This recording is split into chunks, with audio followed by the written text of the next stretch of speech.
Hello and welcome. I'm Sachin Brahme with Avaya Serviceability Engineering. This video is about understanding recalls and record selection in Avaya Proactive Contact. When an agent speaks with a customer and the customer asks the agent to call him back later, the agent can schedule a recall or a callback on that customer's record.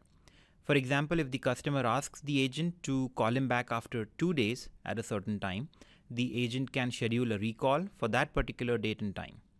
This recall information gets stored in the calling list, and on that day, when you run your record selection, that recall gets picked up on your selection and gets dialed out by the job using that selection. In this video, we will be talking only about the agent set recall or a general recall. The agent owned recall feature works in a slightly different way, and we will not be covering that for this demo.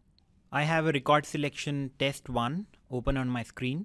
You can see it is set to run on list 55 and it's using the strategy phone 1. You will see this tab here for recalls. This section on your record selection lets you put criteria to filter the recalls that are available on your calling list. By default, this recalls tab will be empty, and that means all the recalls will be picked up on your selection. So if you want that out of the available recalls, you want to select only some recalls, you can put your criteria in this tab. For this demo, I have a small calling list, list 55 here, with 10 records. You can see that there are 4 records having the recall scheduled.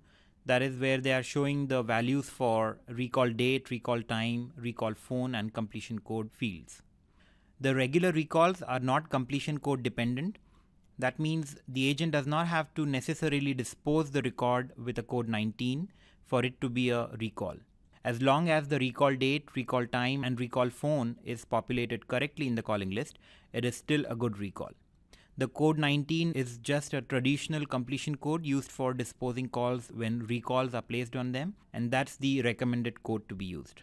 So here we have 4 records having recall marked on them.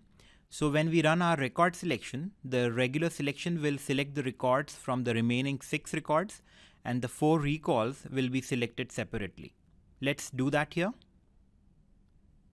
So this is my selection test 1, and I'll run this. This is using list 55. And you see the result as 6 records selected and 4 recalls selected. So it selected all the 6 regular records, and for recalls, it selected all the 4 since recall tab was empty in our selection. Now let's see how we can filter the recalls. So here I have also displayed the job name field. This is displaying the name of the job the record was called the last time.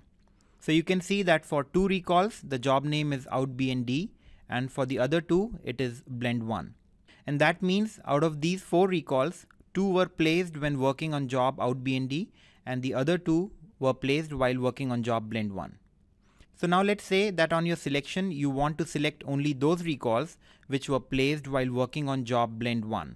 So for that, we can put a criteria under the recalls tab. So I go to my selection. I do a right click, choose append row, choose the field as job name,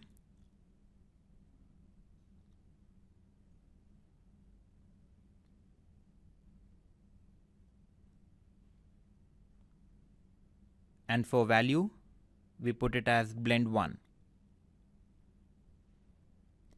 So this means that out of the available recalls in the calling list, I want to select only those that contain the job name as Blend1. And this works the same way as you put the criteria for your regular selection.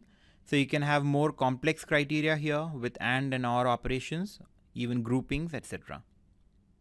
So let's run the selection now. And you will see that it picked up 2 recalls out of 4.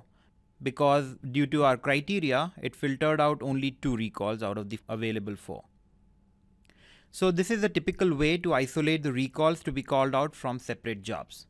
For example, if you have more than one job working with the same calling list, and if you want the job 1 to pick only those recalls which were marked while working on job 1, and similarly job 2 to pick up only those recalls which were marked while working on job 2, etc., then you can use this method.